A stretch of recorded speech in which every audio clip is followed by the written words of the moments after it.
Negeri 159 Marana. Yang saya hormati Bapak dan Ibu Guru, rekan pendidik. Alhamdulillah, puji syukur atas kehadirat Allah Subhanahu wa taala, karena dengan nikmat dan izinnya lah sehingga kita masih bisa hadir di tempat ini untuk mengadakan sharing pemahaman diseminasi tentang modul 1.4 budaya positif. Modul ini saya pelajari di pendidikan guru penggerak dan merupakan modul terakhir di modul 1. Nah, tapi sebelum itu Bapak Ibu, karena ini saya akan mulai bagaimana kalau kita ice breaking dulu. Kan Ibu pasti sering melakukan ice breaking di kelasnya. Jadi sekarang saya yang mau memandu Ibu untuk melakukan ice breaking. Kalau saya bilang buka, Ibu tangannya dibuka. Kalau saya bilang tutup, Ibu tangannya ditutup. Ya, Assalamualaikum. Buka tutup, bertepuk tangan. Dibuka tutup, tepuk tangan lagi. Digolong-golong, sambil tersenyum, hip hip. Digolong-golong, sambil tersenyum, ha ha. Ya, terima kasih Bapak Ibu. Nah, baiklah, kita langsung masuk di materi. Sini ada koneksi antar materi dengan budaya positif. Di guru penggerak pada modul 1.1 kita mempelajari tentang refleksi filosofi pendidikan nasional pelajar dewantara. Kemudian dikaitkan lagi di materi kedua tentang nilai-nilai dan peran guru penggerak, serta di modul ketiga visi guru penggerak. Nah, ini adalah merupakan aksi nyata saya di modul 1.4 tentang budaya positif. Di sini banyak materi di dalam mempelajari budaya positif. Nah, sebelumnya saya akan mengajukan pertanyaan pemantik kepada Bapak Ibu. Jawabannya hanya setuju atau tidak setuju. Yang pertama, hukuman dapat mendisiplinkan anak. Bagaimana Bapak Ibu, setuju atau tidak setuju? Tidak setuju. Kemudian yang kedua, pemberian hukuman dengan hal positif seperti membaca atau membersihkan halaman sekolah dapat meningkatkan disiplin anak. Setuju. Kemudian yang ketiga, memberi penghargaan dapat meningkatkan motivasi belajar anak.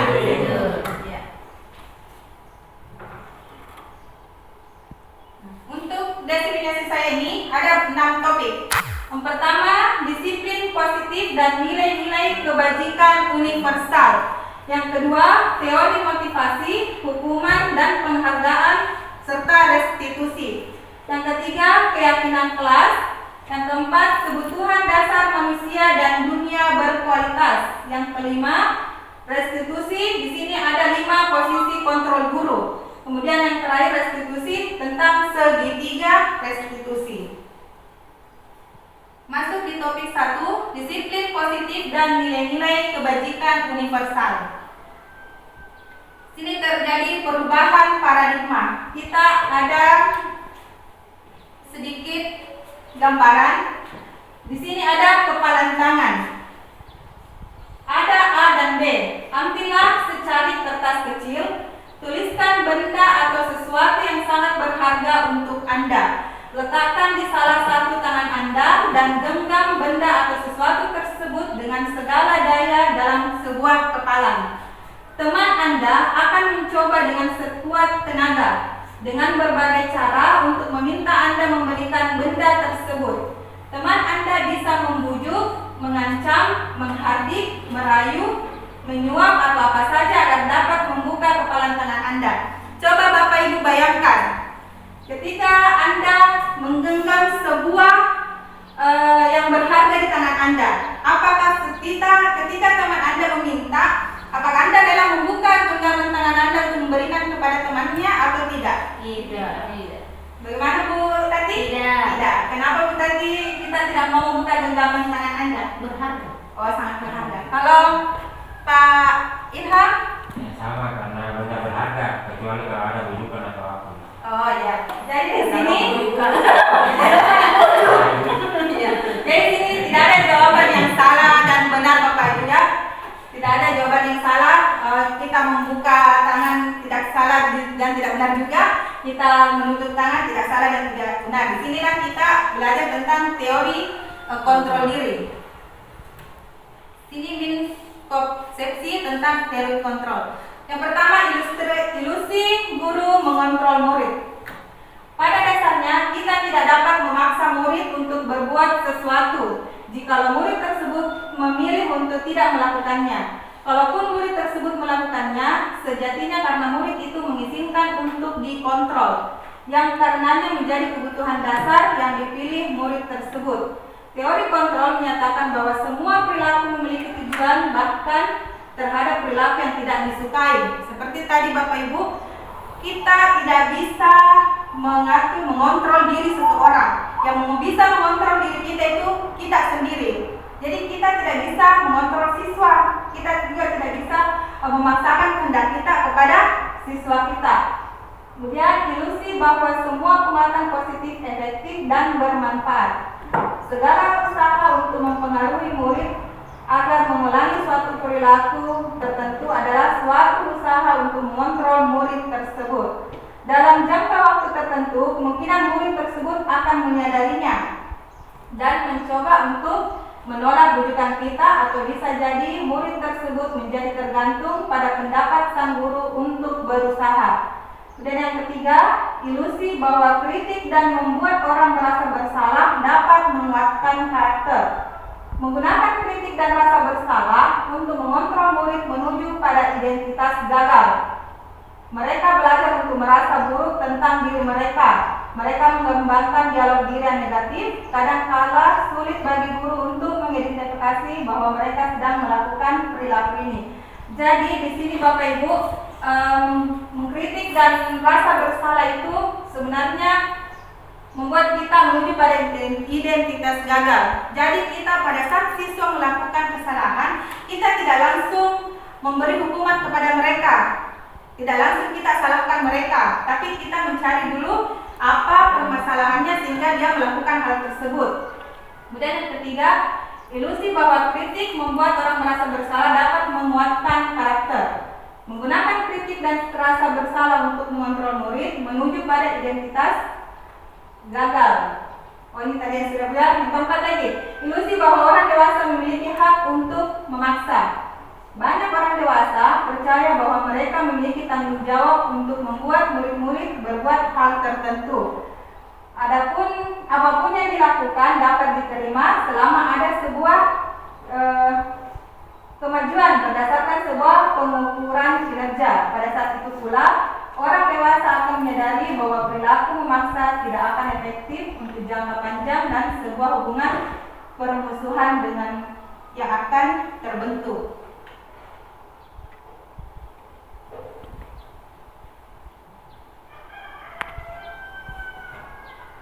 Nah, sekarang hubungan antara stimulus respon dan teori kontrol atau teori pilihan. Siapa sesungguhnya yang memiliki kontrol? Pada stimulus respon, kita mencoba mengubah orang agar berpandangan sama dengan kita.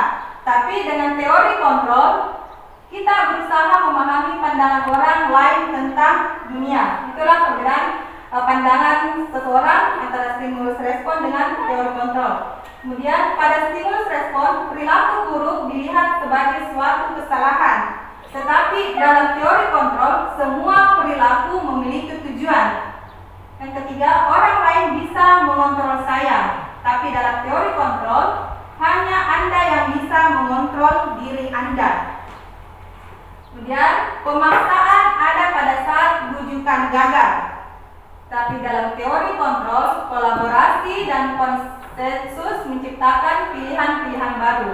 Dan yang terakhir, model berpikir menang kalah. Tetapi dalam teori kontrol, model berpikir menang dan menang. Lanjut di makna kata disiplin. Belajar tentang disiplin positif tidak harus dengan memberi hukuman. Jadi kita kalau mau mendisiplinkan siswa tidak mutlak dengan memberi hukuman. Misalnya kalau siswa ada kesalahannya, tidak langsung mau memberi hukuman kepada siswa. Tapi kita dulu bertanya kenapa mereka bisa melakukan kesalahan.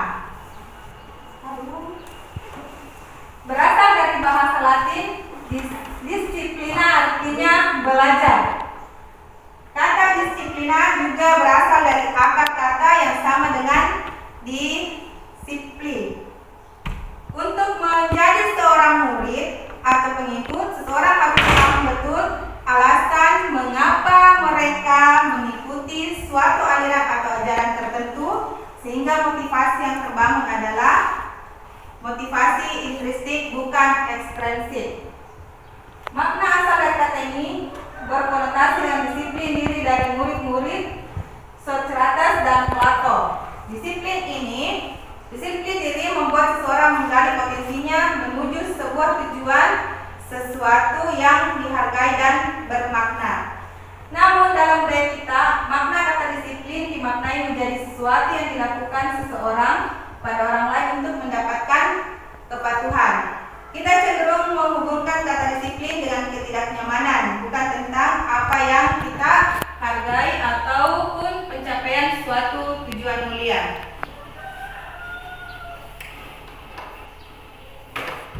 Kemudian di dalam guru penggerak kita juga mempelajari tentang nilai-nilai kebajikan universal. Nah, di sini kita biasa menggunakan nilai-nilai kebajikan universal pada saat menyusun keyakinan kelas. Kita menyusun keyakinan kelas tentunya nanti akan merujuk ke nilai-nilai kebajikan universal. Setiap perbuatan memiliki suatu tujuan. Beberapa institusi atau organisasi pendidikan telah memiliki nilai-nilai kebajikan yang diyakini dan disepakati bersama. Seperti yang pertama itu profil pelajar Pancasila, IBO, Primary Years Program, kemudian 9 pilar karakter, yang keempat petunjuk seumur hidup dan keterampilan hidup, yang kelima The 7 Essential Virtues, dan yang keenam The Virtues Project. Jadi nilai-nilai kebajikan yang diinginkan untuk dicapai oleh seluruh anak Indonesia adalah sebagaimana yang termaksud dalam dimensi pelajar Pancasila, yaitu yang beriman, bertakwa kepada Tuhan Yang Maha Esa, mandiri, bernalar kritis, berkebinekaan global, dan bergotong royong serta kreatif. Jadi nilai-nilai kebajikan ini Bu ada semua dalam profil pelajar Pancasila. Lanjut di topik 2, teori motivasi, hukuman dan penghargaan restitusi. Teori motivasi perilaku manusia. Yang pertama, untuk menghindari ketidaknyamanan atau hukuman, apa yang akan terjadi apabila saya tidak melakukannya? Itu adalah motivasi eksternal, motivasi dari luar. Misalnya kalau kita tidak melakukan sesuatu, kira-kira apa yang akan saya dapatkan? Kemudian yang kedua, untuk mendapatkan imbalan atau penghargaan dari orang lain. Misalkan apa yang akan saya dapatkan apabila saya melakukannya. Itu juga motivasi dari luar. Misalnya kita disuruh mengerjakan sesuatu tapi kita diiming-imingi oleh imbalan. Berarti itu motivasi dari luar, bukan motivasi kita sendiri.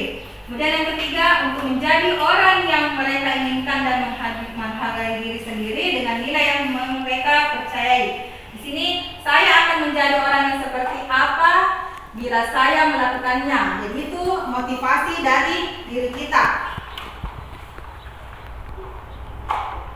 Nah, di sini didukung oleh penghargaan. Bahwa penghargaan berlaku sama dengan hukuman, dalam artian bahwa minta atau membujuk seseorang melakukan sesuatu untuk memenuhi suatu tujuan tertentu dari orang yang meminta atau membujuk, dorongannya eksternal dan akan ada faktor ketergantungan. Beberapa dampak dari pemberian penghargaan antara lain pengaruh jangka pendek dan jangka panjang. Jadi anak-anak kalau disuruh mengerjakan sesuatu, lantas kita mengiming-imingi imbalan, itu ada pengaruhnya, pengaruh jangka pendek dan jangka panjang. Kemudian yang kedua, penghargaan tidak efektif. Artinya ini dia melakukan sesuatu bukan murni dari keinginannya, tapi karena menginginkan suatu imbalan. Dan ketiga, penghargaan merusak hubungan. Di sini bisa merusak hubungan antara teman yang satu dengan teman yang lainnya. Kemudian yang keempat, penghargaan mengurangi ketepatan. Kelima, penghargaan menurunkan kualitas. Yang keenam, penghargaan mematikan kreativitas. Yang ketujuh, penghargaan menghukum. Dan yang terakhir, penghargaan mengurangi motivasi dari dalam diri. Jadi anak-anak tidak mau banyak melakukan sesuatu, tapi misalkan dia hanya mau melakukan sesuatu tapi dengan imbalan saja. Jadi kalau dia tidak diiming-imingi oleh imbalan, pasti dia tidak akan melakukannya. Sini bentuk program kebajikan. Contoh pengakuan atau apresiasi kebajikan. Sini pembuka. Kemarin saya perhatikan, berarti kata pembuka itu kemarin saya perhatikan berarti nilai kebajikannya itu rasa empati. Karena dia memperhatikan berarti dia empati kepada seseorang.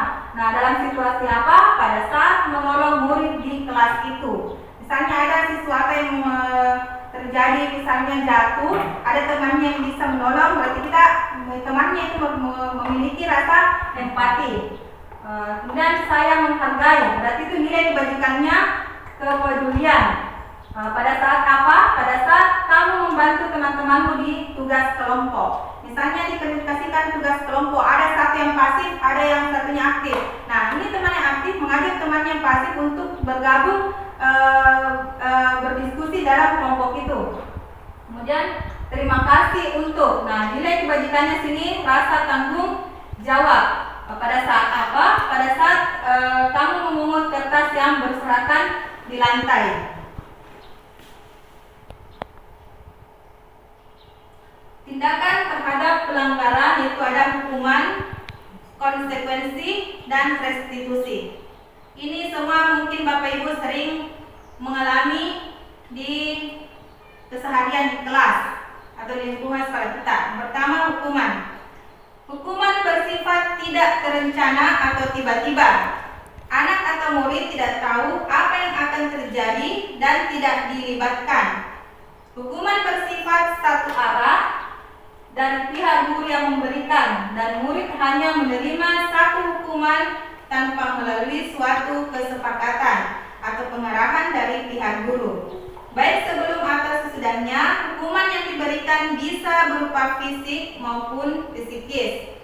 Murid atau anak disakiti oleh suatu perbuatan atau kata-kata. Jadi di sini Bapak Ibu, kalau misalkan siswa melakukan kesalahan, kita tidak langsung menghukum anak tersebut. Jangan kita langsung bilang, kamu itu, gara-gara kamu itu begini-begini. Itu merusak mentalnya anak-anak. Tapi kita harus cari tahu dulu kenapa mereka bisa melakukan hal tersebut. Kemudian yang kedua, konsekuensi.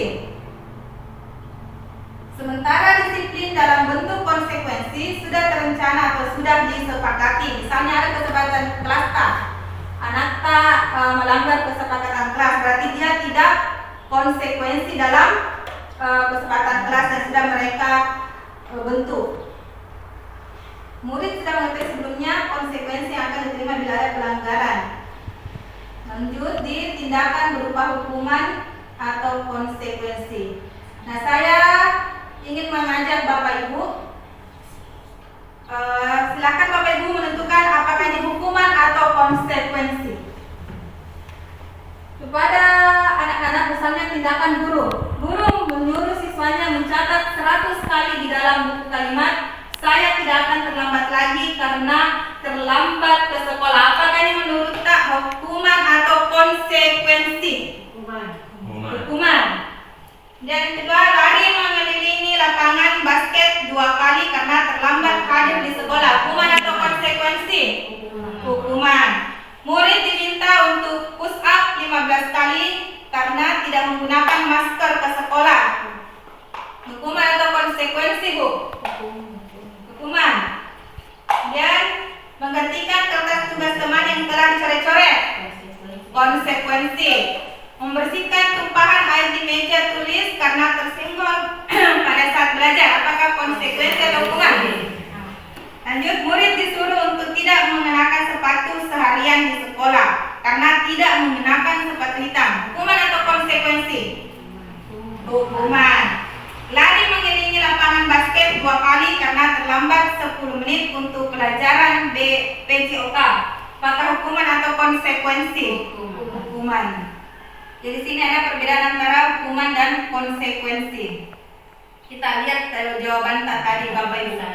Apakah benar tadi jawaban tak? Kalau dia mencatat berarti hukuman, disuruh keliling lapangan hukuman. Ini oh jadi yang terakhir yang salah, Bu. Ini saja yang salah. Oke. Lanjut di slide berikutnya. Sini perbedaan hukuman dengan konsekuensi. Kalau hukuman itu sesuatu yang menyakitkan harus terjadi. Seperti tadi kalau tak suruh siswa tak lari lapangan, meskipun dia dengan berat hati tapi harus, karena itu adalah hukuman yang diberikan oleh gurunya. Kalau dia konsekuensi berarti sesuatu harus terjadi. Hukuman membuat anak sakit, fisik maupun hati untuk jangka waktu lama. Seperti tadi Bu, kalau dikasih hukuman anak-anak, mungkin dia akan bawa sampai lama. Apalagi kalau ngeliat ke teman-temannya, mungkin dia bilang, kau tadi disuruh bersih WC karena melanggar, itu akan terbawa lama. Kemudian kalau dia konsekuensi, anak menghargai disiplin, membuat anak merasa tidak nyaman dalam jangka waktu pendek. Kalau hukuman berikutnya, anak membenci kedisiplinan, tapi kalau dalam konsekuensi, anak menghargai disiplin. Lanjut, paksaan. Kemudian dia di konsekuensi itu stimulus dan tanggapan. Kemudian yang mendorong anak menyakiti diri sendiri, itu di hukuman, tapi kalau dia di konsekuensi, mendorong anak agar mudah menyesuaikan diri. Kemudian konsep diri yang buruk, tapi kalau dalam di konsekuensinya terjadi konsep diri yang baik. Kemudian anak belajar untuk menyembunyikan kesalahan, tapi kalau dalam di konsekuensi anak belajar untuk mematuhi peraturan. Yang terakhir, marah, rasa bersalah, dipermalukan, merasa tak dihargai, itu dalam bentuk hukuman. Tapi kalau dalam bentuk konsekuensi, kehilangan hak, dibuat tidak nyaman, diasingkan untuk sementara. Jadi itu adalah perbedaan antara hukuman dan konsekuensi. Kemudian apa itu restitusi? Restitusi adalah proses menciptakan kondisi bagi murid untuk memperbaiki kesalahan mereka, sehingga mereka bisa kembali pada kelompok mereka dengan karakter yang lebih kuat. Restitusi juga merupakan proses kolaborasi yang mengajarkan murid untuk mencari solusi untuk masalah mereka dan membantu murid berpikir tentang orang seperti apa yang mereka inginkan atau tujuannya dan bagaimana mereka harus memperlakukan orang lain. Sini ada 9 ciri-ciri restitusi. Yang pertama, bukan untuk menebus kesalahan, namun untuk belajar dari kesalahan. Yang kedua, memperbaiki hubungan. Yang ketiga, tawaran bukan paksaan. Yang keempat, restitusi menuntun untuk melihat ke dalam diri. Yang kelima, restitusi mencari kebutuhan dasar yang mendasari tindakan. Lanjut, di keenam, restitusi diri adalah cara yang paling baik. 7, restitusi fokus pada karakter bukan tindakan. Restitusi fokus pada solusi. Yang terakhir, restitusi mengembalikan murid yang berbuat salah pada kelompoknya. Ini ada identitas gagal menuju identitas sukses. Lanjut di topik ketiga, keyakinan kelas. Bapak Ibu, apakah sudah membuat keyakinan kelas di kelas masing-masing? Sudah atau belum Bapak Ibu? Belum. Nah, untuk melakukan keyakinan kelas ini Bapak Ibu, kita harus berkolaborasi dengan siswata. Kita tanya dulu siswata apa yang akan menjadi keyakinan kelas tak. Setelah kita menyusun keyakinan kelas, langsung kita mencari nilai-nilai kebajikan universalnya seperti yang tadi sebelum kita masuk ke topik 3. Nah, di sini, mengapa tidak peraturan saja? Mengapa harus keyakinan kelas? Kan biasa ada itu peraturan kelas. Tapi di sini juga kita pelajari tentang keyakinan kelas. Mengapa kita memiliki peraturan-peraturan? Karena yang pertama harus menggunakan helm bila mengendarai kendaraan roda 2. Yang kedua, 3M. Menggunakan masker, mencuci tangan, dan menjaga jarak. Yang ketiga, harus datang tepat waktu pada saat mengikuti pelatihan. Ini peraturan ya Bapak Ibu, bukan keyakinan. Untuk mendukung motivasi intrinsik, kembali ke nilai-nilai atau keyakinan untuk lebih menggerakkan seseorang dibanding mengikuti serangkaian peraturan. Nah, di sini keyakinan itu dibutuhkan untuk satu, menumbuhkan motivasi intrinsik. Yang kedua, seseorang akan lebih mudah tergerak dan bersemangat untuk menjalankan keyakinan daripada mengikuti serangkaian peraturan. Ketiga, mereka perlu mendengarkan dan mendalami keyakinan daripada mendengarkan peraturan yang mengatur mereka. Misalnya tadi di sini peraturan menggunakan helm, tapi orang itu lebih ke keyakinannya, bilang kalau pakai helm itu untuk keselamatan. Nah, di sini ada budaya positif. Budaya positif itu menyangkut tentang lingkungan positif, keyakinan kelas, dan peraturan kelas.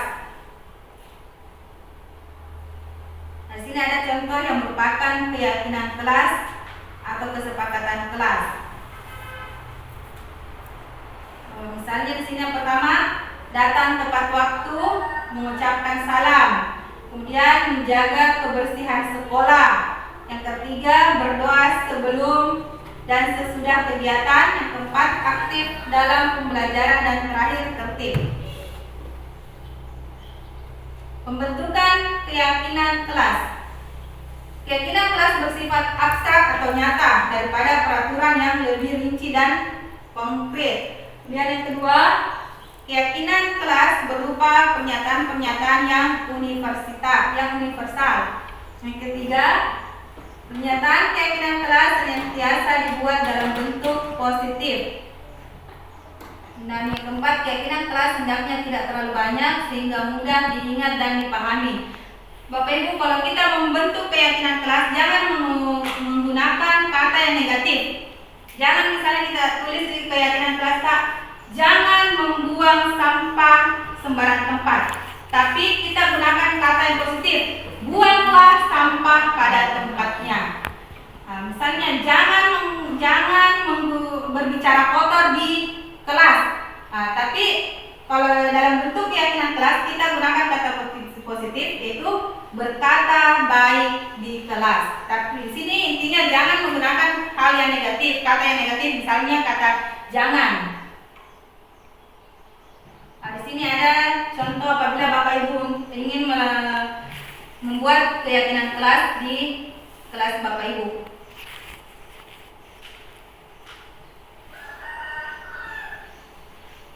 Di sini kegiatan pendalaman keyakinan kelas ada tabel P dan G.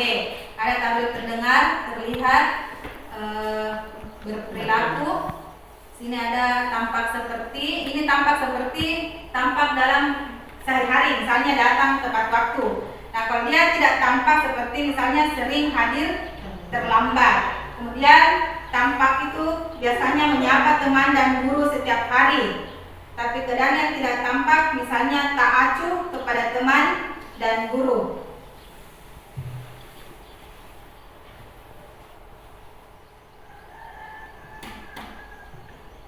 Nah, di sini Bapak Ibu ada peraturan, perbedaan dengan peraturan dengan keyakinan kelas. Tadi kan kalau kita buat keyakinan kelas berarti ada nilai-nilai kebajikan yang kita dapatkan di situ, nilai kebajikan universal.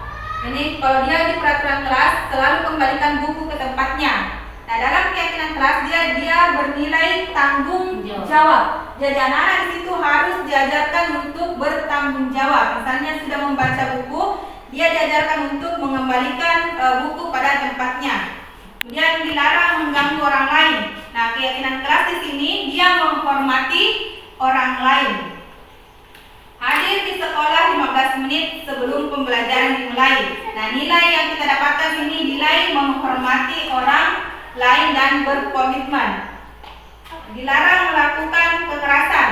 Nah, nilainya di sini tentang keselamatan dan menghormati orang lain. Kemudian dilarang menggunakan narkoba, berarti dia nilai kesehatan.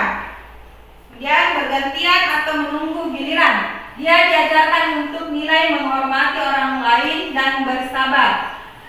Kemudian gunakan masker. Nilai apa yang kita bisa dapatkan situ? Nilai tentang keselamatan dan kesehatan. Dan yang terakhir, jangan berlari di kelas atau koridor karena kita mendapatkan nilai apa? Keselamatan dan keamanan. Jadi itu antara peraturan dan keyakinan kelas. Intinya kalau di keyakinan kelas ada nilai kebajikan yang kita tampilkan di situ. Ini keyakinan kelas dan keyakinan sekolah.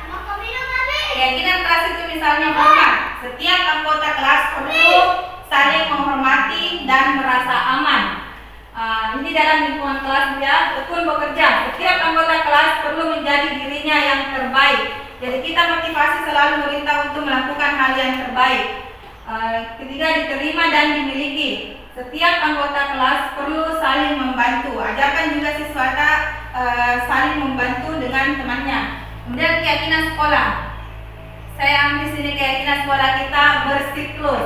Bersih, elok, ramah, sehat, indah, kreatif, luhur, unggul, dan sukses. Topik 4. Nah, topik 4 ini kebutuhan dasar manusia dan dunia berkualitas. Di guru penggerak ibu kita juga mempelajari tentang 5 kebutuhan dasar manusia. Yang pertama itu rasa bertahan hidup. Bertahan hidup seperti apa itu ibu, bapak ibu? Kalau kita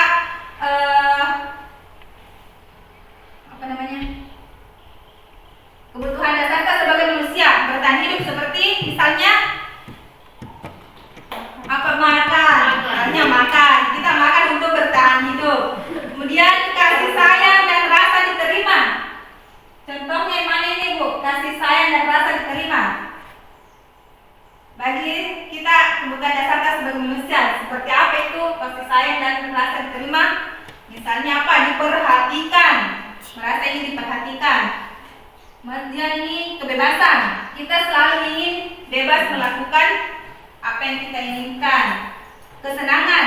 Kita sering membuat hal-hal yang akan membuat kita senang. Kemudian terakhir penguasaan. Kita selalu merasa diri kita berkuasa. Seluruh tindakan manusia memiliki tujuan tertentu. Segala hal yang kita lakukan adalah usaha terbaik untuk mendapatkan apa yang kita inginkan. Ketika mendapatkan apa yang kita inginkan, sejatinya saat itu sedang memenuhi satu atau lebih dari kebutuhan dasar kita. Nah, di sini dunia berkualitas. Dunia berkualitas adalah tempat khusus dalam pikiran seseorang. Tempat menyimpan gambaran, representasi diri dari semua yang diinginkan atau diimpikan. Nah, di sini ada pertanyaan Bapak Ibu. Yang pertama, siapakah orang-orang yang paling penting dalam hidup Anda? Siapa orang yang paling penting dalam hidup Anda? Coba Pak Ilham. Siapa Pak Ilham? Orang yang paling penting orang tua. Bu Hasra. Anak. Bu Sinar. Keluarga. Keluarga. Bu Dahma. Keluarga juga. Bu Salma. Keluarga. Bu Tati. Jadi semua di sini orang-orang yang paling penting dalam hidup Anda adalah keluarga. Kemudian nilai kebajikan apa yang terpenting dalam hidup Anda? Nilai apa Bapak Ibu? Apakah nilai saling menghargai, nilai menghormati, atau apa nilai yang terpenting dalam hidup Anda? Menghargai. Nilai menghargai. Ya, kita itu kalau saling menghargai pasti tidak akan terjadi suatu pekerjaan. Kemudian kalau Anda menjadi orang yang ideal, karakter atau sifat apa yang Anda paling inginkan ada pada diri Anda? Sifat apa kira-kira yang ada pada diri Anda yang akan Anda tanamkan, yang akan menjadi karakter bagi diri kita? Sifat misalnya peduli, sifat saling membantu. Sifat apa Bu Tati? Saling membantu. Dan apa? Di sini apa pencapaian Anda yang Anda sangat banggakan, baik dalam karir maupun keluarga? Pencapaian apa yang sudah kita dapatkan sehingga kita merasa sangat bangga? Anak-anak sehat. Ya, bisa berhasil. Ya, sudah berhasil. Ya, anak sudah berhasil. Sudah membuat keluarga bahagia. Kesuksesan. Nah, pada saat saya mengerjakan modul tentang ini. Di sini saya juga mendapatkan pertanyaan seperti ini. Dan saya tulis pada saat apa pencapaian apa yang Anda sangat banggakan itu pada saat saya melakukan atau mengikuti tes P3K dan alhamdulillah saya lulus. Nah, itulah yang menjadi hal pencapaian dalam hidup saya yang bisa saya banggakan. Kemudian pekerjaan ideal bagi Anda apa? Tentunya pekerjaan kita adalah guru. Kemudian ceritakan bagian perjalanan hidup Anda di mana Anda merasa itulah titik puncak hidup Anda. Apakah seperti ibu kepala sekolah, mungkin titik puncaknya ketika menjadi kepala sekolah? Ya, kalau Ibu Salma, apa titik puncak hidup Anda? Pada saat dinyatakan lulus sebagai guru. Ya, kalau Ibu Hasra, titik puncak hidup Ibu Hasra pada saat kita apa? Oh, pada saat dapat mobil. Kalau Pak Ilham? Saat mulai ada pekerjaan Oh iya. sebagai guru. Iya. Kemudian apa yang paling bermakna dalam hidup tak? Yang paling bermakna dalam hidup Anda apa kira-kira? Bu Dharma. Apa yang paling bermakna Bu dalam hidup tak? Ketika sedang membuat keluarga bahagia. Iya. Kemudian topik kelima, restitusi. Di sini ada 5 posisi kontrol seorang guru. Mungkin ini sudah kita lakukan, tapi kita tidak menyadari ternyata ini paling dibilang posisi kontrol seorang guru. Mari kita lihat Bapak Ibu. Yang pertama adalah penghukum. Di sini kadang Bapak Ibu guru berada pada posisi kontrol sebagai penghukum. Misalnya anak-anak berlari, kemudian dia tidak sengaja menyenggol pot bunga, kemudian pot bunga itu pecah. Pasti langsung bilang gara-gara kau itu lari-lari kau itu jatuh begini-begini. Kita langsung menghukum anak-anak. Kemudian yang kedua, membuat rasa bersalah. Yang ketiga, teman. Dan keempat, pemantau. Dan yang kelima, manajer. Di sini di posisi kontrol guru yang menjadi teman, ada hal negatif dan ada hal positifnya. Kenapa? Biasanya itu kita seorang guru akrab dengan siswata. Kita sering bermain-main sama siswata, akrab antara murid dan guru. Di sini tidak bagusnya Bapak Ibu kalau kita begitu anak-anak leluasa untuk melakukan kesalahan. Kenapa? Karena bilang biar ini begini karena bagus di Berna, berteman joran sama Berna. Jadi itu pasti anak-anak akan lebih leluasa melakukan atau mengerjakan sesuatu yang tidak baik karena dia bilang ada di guruku pembelaku, karena dia merasa menganggap gurunya adalah temannya. Nah, yang paling bagus di sini kita lakukan atau kita berada dalam posisi kontrol guru yang seperti manajer. Dia yang menyelesaikan segala sesuatunya. Sini posisi kontrol seorang guru. Pada posisi kontrol penghukum, kemungkinan murid marah dan mendendam atau bersifat agresif. Seperti tadi kalau kita marah-marahin murid pasti dia akan ada rasa dendam dalam hatinya kepada murid yang sudah membuat dia kesal. Pembuat merasa bersalah. Murid akan merasa bersalah. Murid tertekan seperti inilah yang tiba-tiba bisa meletus amarahnya dan bisa menyakiti diri sendiri atau orang lain. Biasa kalau kita marah-marahin Bapak Ibu anak, dia tidak bisa keluarkan amarahnya dengan gurunya, tapi biasa temannya yang dia pukul, dia lampiaskan ke temannya. Kemudian posisi kontrol sebagai seorang guru dengan posisi kontrol teman itu, murid akan merasa senang dan akrab sebagai dampak yang positif. Hanya saja di sisi negatif, murid menjadi tergantung pada guru tersebut. Bila ada masalah, dia merasa bisa mengandalkan guru tersebut untuk membantunya.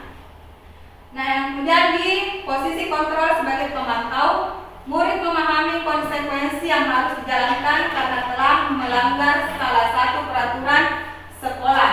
Dan terakhir manajer, posisi di mana guru berbuat sesuatu bersama dengan murid, mempersilahkan murid mempertanggungjawabkan perilakunya. Mendukung murid agar dapat menemukan solusi atas permasalahannya sendiri, serta mendorong murid untuk menjadi manajer bagi dirinya. Ini pernah saya lakukan kepada siswa saya dalam tugas saya diskusi tentang posisi kontrol seorang guru. Perbandingan posisi kontrol. Kalau dia motivasi, guru berbuat.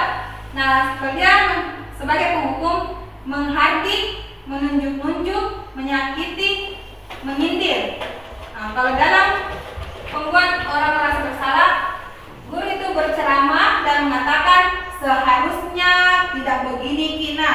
Ataukah kita bilang ibu kecewa sama kita karena bisanya tuh kita berbuat seperti itu. Nah, kemudian dalam posisi kontrol sebagai teman, membuat alasan-alasan untuk muridnya. Misalnya untuk murid ada kesalahannya, kita yang carikan alasan. Karena kita di sini sebagai posisi kontrol sebagai teman. Dan pemantau menghitung dan mengukur. Pemantau di sini misalnya ada seorang anak sering terlambat. Kita itu memantau, setiap hari, ini kemarin terlambat lagi. Misalnya 2 hari kemudian kita lihat, ini terlambat lagi. Di sini posisi kita sebagai pemantau. Kemudian manajer mengajukan pertanyaan-pertanyaan. Misalnya ada siswa yang terlambat, kita bisa tanya, kenapa kita bisa datang terlambat? Apa masalah sehingga setiap hari kita datang terlambat? Dan di sini guru berkata, kalau dia sebagai posisi kontrol penghukum, kalau kamu tidak melakukannya, awas ya, rasakan. Jadi kita selalu memberikan kata-kata yang membuat anak itu merasa tertekan. Kemudian kalau dibuat merasa bersalah, kamu seharusnya atau kamu sudah tahu ibu lelah sekali, mengatakannya ibu stres. Maksudnya kita selalu memberikan kata-kata kepada anak yang menganggap anak ini telah membuat salah. Kalau pada posisi kita sebagai guru, posisi kita sebagai teman, kita mengucapkan kata, ayolah lakukan demi ibu, atau masa kamu tidak mau, ingat tidak ibu pernah bantu. Kayak kita berbicara sama siswa seperti teman tak. Kemudian dalam pemantau, apa peraturannya, dan manajer apa yang kita yakini, apa yang bisa kau kerjakan untuk memperbaiki masalah ini. Nah, sini hasil. Dalam motivasi hasil, posisi kontrol seorang guru sebagai penghukum yaitu memberontak, menyalahkan orang lain dan berbohong. Sedangkan pada saat posisi kontrol seorang guru sebagai pembuat orang merasa bersalah, dia menyembunyikan, menyangkal dan berbohong. Tapi kalau dalam posisi kontrolnya sebagai teman, dia akan ketergantungan. Kemudian dalam pemantau, menyesuaikan diri bila diawasi. Jadi kalau itu anak-anak tahu dirinya diawasi akan berbuat baik, tapi sebentar kalau pergi di gurunya, kembali lagi dia melakukan hal yang tidak baik. Kemudian manajer menguatkan pribadi. Lanjut di kalian dengan dunia berkualitas. Untuk motivasi kalian dengan dunia berkualitas itu, murid meletakkan guru di luar dunia berkualitas. Kemudian pembuat orang merasa bersalah di situ posisinya, murid meletakkan guru di dalam dunia berkualitas. Sedangkan pada posisi teman, murid meletakkan guru sebagai orang yang sangat penting di dunia berkualitas. Lanjut di posisi kontrol sebagai pemantau, murid meletakkan guru peraturan dan hukum di dunia berkualitas. Dan dalam bentuk manajer, murid meletakkan dirinya sebagai individu yang positif dalam dunia berkualitas. Ini ini adalah pernyataan dan siapa yang mengatakan. Di sini pada kata saat saya kecewa sekali dengan kamu. Kata kecewa sekali itu berarti dia terletak dalam posisi kontrol guru sebagai pembuat orang merasa bersalah. Kalau kita bilang kecewa sekali karena sama kita, kenapa bisa kita tidak kerja peta? Jadi anak itu merasa dirinya bersalah. Kemudian kamu tidak pernah benar melakukannya. Nah, di sini kita seakan-akan memberikan hukuman kepada siswa. Kemudian ayolah lakukan demi ibu atau bapak. Nah, di sini posisi kontrol kita sebagai seorang teman. Kemudian, apakah kamu mau mendapatkan stiker bintang hari ini? Nah, di sini posisi kontrol sebagai pemantau. Kemudian, bagaimana kamu bisa menyelesaikan masalah ini? Nah, di sini kita posisi kita sebagai manajer. Dan terakhir, kamu selalu yang paling terakhir. Kembali lagi ke penghukum. Jadi, di antara kelima posisi kontrol guru ini, yang paling bagus sekali kita letakkan dalam diri kita itu sebagai manajer.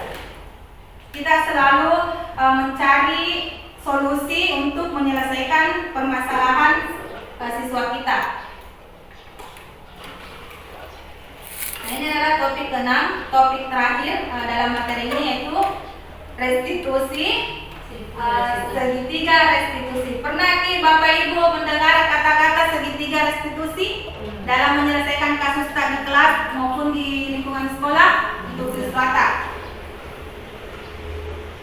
Sini segitiga restitusi. Segitiga restitusi adalah suatu proses dialog yang dijalankan oleh guru atau orang tua agar dapat menghasilkan murid yang mandiri dan bertanggung jawab. Jadi kalau ada kasusnya Nata, kita panggil ke Nata bercerita di situ antara guru dengan siswa. Atau kalau misalnya ada masalah dengan yang menyangkut orang tuanya, kita panggil juga orang tuanya siswa. Kita bicara antara guru dengan orang tua siswa. Yang pertama kita lakukan pada saat ada masalah, yang pertama itu adalah menstabilkan identitas. Yang dimaksud sini menstabilkan identitas, misalnya kita ambil contoh kasus anak yang sering datang terlambat ke sekolah. Kita panggil, kita tanya dulu. Di sini bagian menstabilkan identitas, kita tanya dulu. Misalnya Fadil, saya mendapatkan laporan dari Bapak Guru, katanya kita selalu datang terlambat. Pasti ataukah kasus misalnya ada dalam kelas biasa terjadi itu Bapak Ibu, kalau misalnya temannya sudah bekerja, ada temannya yang menyontek, lantas anak yang dicontek pekerjaannya pasti akan marah. Disitu biasa dia pukul ke temannya atau dia kasih nangis temannya. Nah, di sini dalam contoh kasus ini menstabilkan identitas itu seperti kita tanya, tadi Aina tadi saya dengar kita pukul kita manta Dila. Kenapa kita pukul ki? Bilang itu Dila, iya bu pukul ki karena contek ki pekerjaan tak. Terus kita menstabilkan dulu identitas, kita bilang, oh iya nak, kalau kita itu kalau misalnya ibu guru dalam posisi tak, ibu guru juga pasti akan merasa kesal karena pekerjaan tak dicontek oleh Dila. Situlah status kita sebagai guru, menstabilkan dulu identitas. Kemudian lanjut lagi, kita masuk ke validasi tindakan yang salah. Misalnya kita tanya, terus apa yang kita lakukan waktunya contek ki Yanuta Aina contek pada Yanta Dila. Aina berkata, kupukul ki bu. Terus kenapa nih? Saya tanya lagi, terus setelah kita pukul nak, kita apakan lagi? Kenapa Dila? Misalnya dia bilang menangis ki bu. Di sini untuk sebagai guru validasi tindakan yang salah, kita mengatakan, oh iya, kalau misalnya kalau kita pukul tidak apa-apa, tapi lain kali kalau misalnya ada kejadian begini jangan langsung mukul teman tak. Terus kita tanya nih, kan setiap kelas itu ada keyakinan kelasnya. Saya tanya nih ke siswa tak, misalnya saya tanya Aina, pada saat kamu memukul temanmu, apakah sesuai dengan keyakinan kelas yang sudah kita bikin atau kita buat? Bilang nih Aina, tidak bu. Jadi saya tanya lagi, jadi keyakinan kelas apa yang sudah Aina langgar? Mungkin dia bilang keyakinan kelas tidak menghargai teman. Nah, jadi kita di sini langsung menanyakan keyakinan kelas. Tak bilang apakah menghargai itu sudah kita masukkan dalam keyakinan kelas. Kalau dia bilang sudah Bu, kita ini langsung bilang juga, baiklah nak, kalau begitu lain kali jangan melakukan hal yang seperti langsung dipukul teman tak, tapi berikan pengertian bahwa mencontoh itu tidak baik.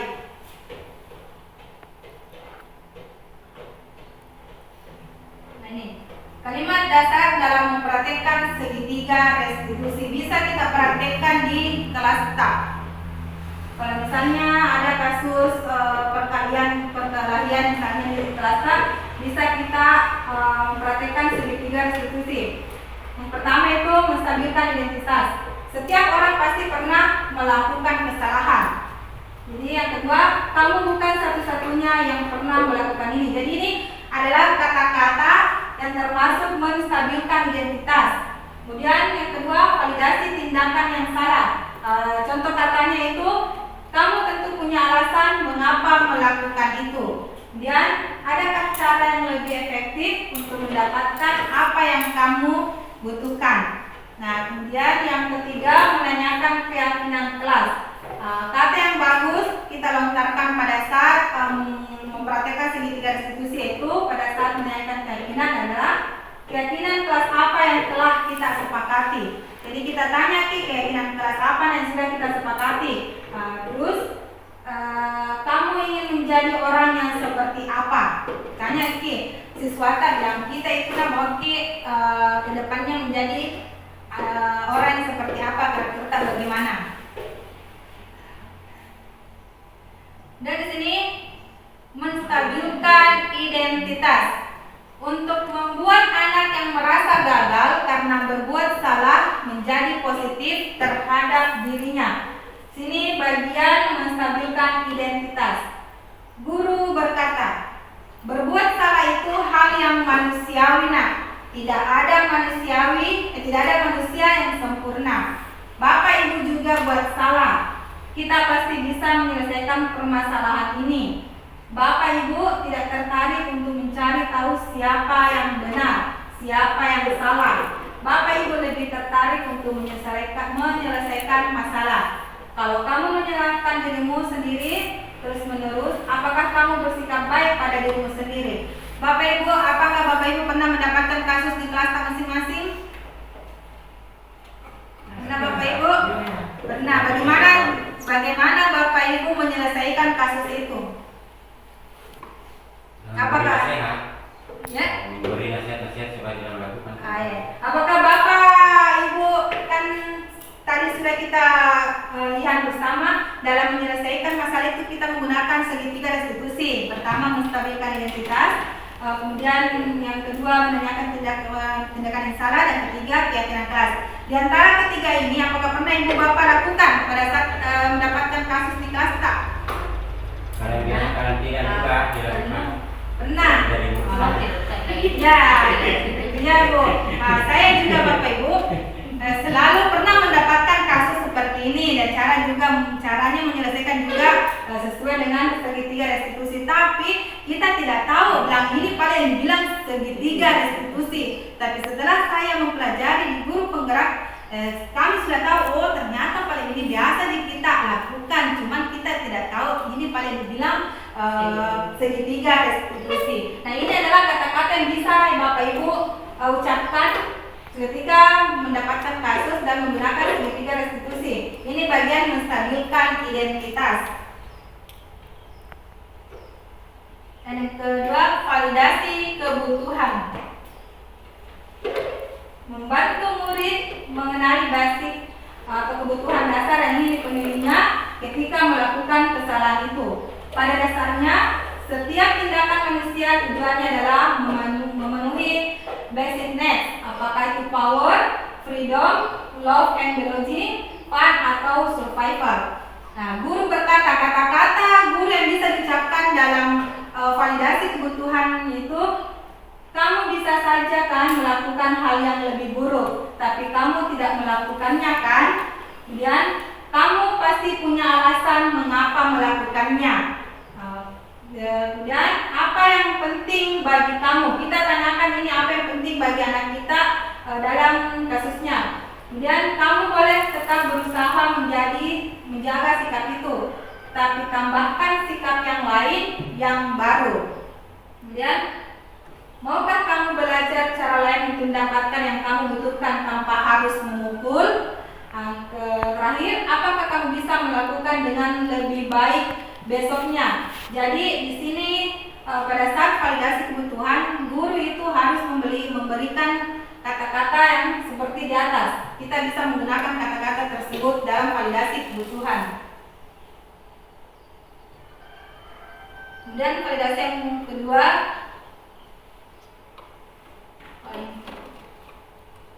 di sini ada contoh kasus. Ibu Ani, guru kelas 4, sedang bingung menghadapi ulah salah satu siswa di kelasnya. Beberapa anak telah datang mengeluhkan Agus yang seringkali meminta bekal makan siang mereka dengan paksa. Jika Anda menghadapi situasi seperti Ibu Ani, apa yang Anda lakukan? Menurut Anda kira-kira alasan Agus melakukan itu apa? Baik Bapak Ibu, siapa yang bisa kira-kira? Kalau misalnya Ibu berada di kasus ini, ada siswa seperti ini, apa yang kita lakukan dulu pertamanya? Pak Ilham mungkin bisa memberikan contoh apa yang Bapak lakukan ketika mendapatkan kasus seperti di atas. Misalnya ada anak yang sering mengambil bekalnya temannya. Kira-kira apa yang kita lakukan dulu Pak Ilham sesuai dengan segitiga restitusi? Memanggil anak tersebut dan menanyakan dengan baik-baik kenapa Anda mengambil makanan temannya. Iya. Nah, terus kemudian apa lagi kalau untuk menstabilkan situasi Pak? Mungkin kita mengatakan mereka tidak boleh begitu membawa bekal sendiri. Iya. Nah, terus keyakinan apa di sini yang untuk menanyakan keyakinannya? Dia melanggar keyakinan apa misalnya kalau ambil makanannya temannya?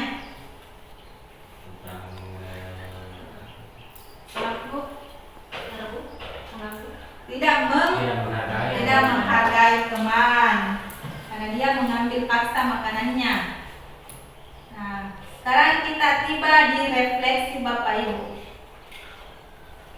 Ini adalah penghujung materi kita, yaitu refleksi. Mungkin setiap hari Bapak Ibu juga melakukan refleksi pada akhir pembelajaran. Nah, pada akhir materi ini kita akan merefleksi, yaitu yang pertama, hal baru apa yang mengubah paradigma Anda dari yang telah Anda dapatkan pada sharing ini. Pada sharing ini kali ini, pada video listening ini, hal apa yang mengubah paradigma Anda setelah melakukan sharing ini? Mungkin Bapak Ibu sudah mengetahui tentang adanya posisi kontrol guru. Posisi kontrol guru itu ada 5: penghukum, pembuat rasa bersalah, teman, pemantau, dan manajer. Kemudian menyelesaikan suatu masalah kita menggunakan segitiga restitusi. Kemudian kedua, perasaan apa yang muncul selama mengikuti sesi ini, khususnya mengenai makna disiplin dan motivasi intrinsik atau internal. Misalnya di sini kita tidak bisa mengontrol orang lain, tetapi orang lainlah yang mengontrol dirinya sendiri. Yang ketiga, peran Among seperti apakah yang Anda telah lakukan selama mengikuti sharing ini? Keempat, akan menjadi Among seperti apakah setelah melakukan sharing ini? Mungkin Bapak Ibu akan menjadi sebagai guru yang lebih baik lagi dalam menghadapi sekarang kesimpulan. Kesimpulan dari ini adalah budaya positif adalah sebuah nilai kebajikan yang menjadi keyakinan dan pada akhirnya menjadi karakter atau ciri khas dari sebuah komunitas atau lembaga. Untuk menciptakan budaya yang positif di sekolah, guru hendaklah mampu menjalankan perannya dalam menciptakan pembelajaran yang nyaman dan menyenangkan di sekolah. Karena budaya positif dapat mendorong murid untuk mampu berpikir dan bertindak serta mencipta sebagai proses memerdekakan dirinya sehingga murid lebih mandiri dan bertanggung jawab. Jadi setelah kita sama-sama pelajari budaya positif, kita bisa kedepannya menciptakan atau menjalankan peran kita sebagai guru, bagaimana kita menciptakan sekolah yang aman, nyaman, dan menyenangkan. Karena situasi ini sangat berkaitan dengan cara kita melakukan pembelajaran di kelas. Karena pembelajaran itu akan terjadi, akan hidup jika kelas kita aman, nyaman, dan menyenangkan.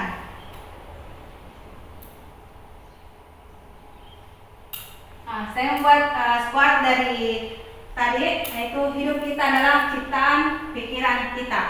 Jadi kita itu mempunyai apa yang kita lakukan itu adalah hasil dari ciptaan pikiran kita.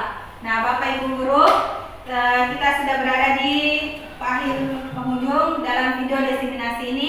Semoga apa yang sudah kita dapatkan hari ini bisa kita terapkan di kelas masing-masing. Terima kasih Bapak Ibu atas kesediaannya. Assalamualaikum warahmatullahi wabarakatuh. Waalaikumsalam warahmatullahi